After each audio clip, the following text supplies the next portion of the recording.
নমস্কার বন্ধুরা, আজ আমি কালো জিরে আর কাঁচা লঙ্কা ফোড়ন দিয়ে খুব সহজ পদ্ধতিতে একটি আলুর তরকারি রান্না করে দেখাবো, যেটি লুচি, রুটি বা পরোটার সাথে খেতে খুব ভালো লাগে।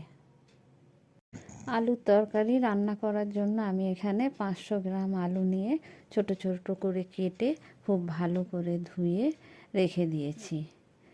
আর নিয়েছি কয়েকটা চেরা কাঁচা লঙ্কা আর পাকা টমেটো কেটে রেখেছি। কড়াই গরম হয়ে গেছে, কড়াইয়ে তেল দিয়ে দিয়েছি। তেল গরম হয়ে গেছে, কালো জিরে আর কাঁচা লঙ্কা ফোড়নে দিয়ে কেটে রাখা আলুগুলো দিয়ে দিলাম।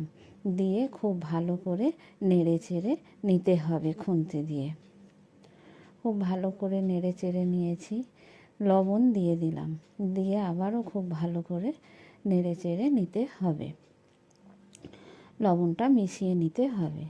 লবণ মিশিয়ে নিয়ে দিয়ে দিলাম পাকা টমেটোটা ভালো করে নেড়ে চেড়ে নিয়ে বেশ কিছুক্ষণের জন্য আমি ঢেকে দেব, যাতে আলুগুলো ভাজা হয়ে যায় আর কিছুটা সেদ্ধও হয়ে যাবে। ঢাকা খুলে নিলাম। খুলে নিয়ে দেখব আলু আমার ভাজা হয়ে গেছে, প্রায় কিছুটা আলু ভাজা হয়ে গেছে। এবার আমি হলুদ দিয়ে দিলাম, দিয়ে আবার ভালো করে হলুদটা আলুর সাথে নেড়ে চেড়ে নিয়ে এবার আমি পরিমাণ মতো জল ঢেলে দেব। জল দিয়ে দিয়েছি। জল দিয়ে খুব ভালো করে নেড়ে চেড়ে নিলাম। নিয়ে জলটা একটু ফুটে উঠবে, তারপরে আমি 10 মিনিটের জন্য ঢেকে দেবো, যাতে তরকারিটা খুব ভালোভাবে হয়ে যায়। 10 মিনিট পরে আমি ঢাকা খুলে নিয়েছি। দেখব এবার আমার আলুর তরকারিটা মোটামুটি হয়েই এসছে।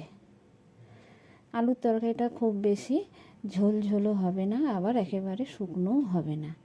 আলুর তরকারি নামানোর আগে আমি ওপর থেকে ধনেপাতা দিয়ে দিয়েছি। ধনেপাতা ছড়িয়ে নামিয়ে নিয়েছি।